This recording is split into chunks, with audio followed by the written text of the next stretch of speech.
What use is it? You know, does it help in our lives? What's the good of it?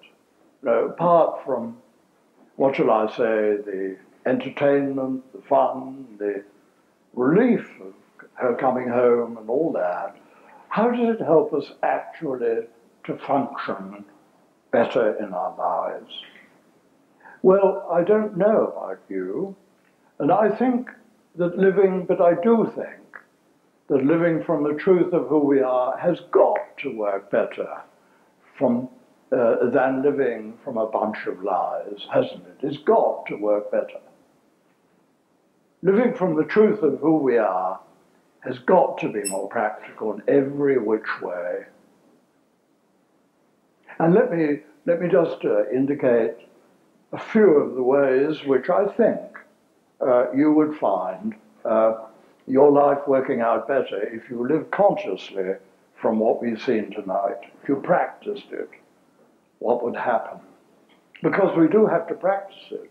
You know, just coming home once, this evening is very good, but you know, it's not going to change our habits.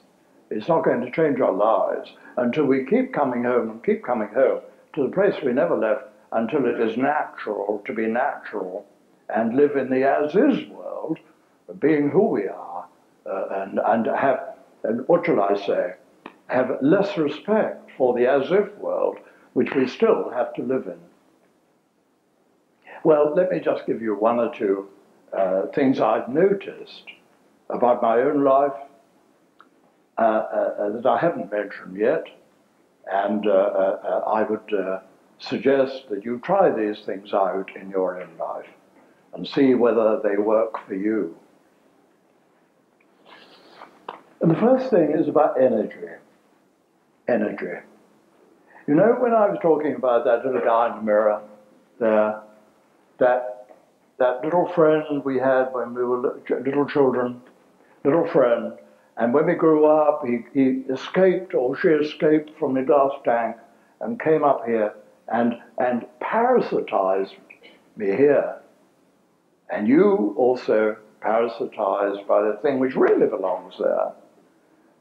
Well, what happens? Well, parasites drain our energy and they kill us. And I say, if we want energy, we have to be truthful about who we are.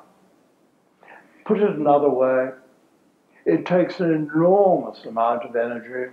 It's incredibly tiring to keep hallucinating a meatball here for keeping people out with. It takes an enormous amount of energy.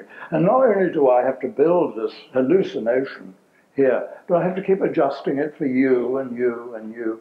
I have to keep changing it all the time. It's incredibly tiring. Isn't it? It really is. Let's live from the truth, and I would say that we're likely to have more energy. Hallucination is tiring. And when it's hallucination of something right at the center of my world, it's desperately tiring. So if we want energy, I'd say let us try living from who we really, really, really, really are, instead of from who they say we are, they tell us we are.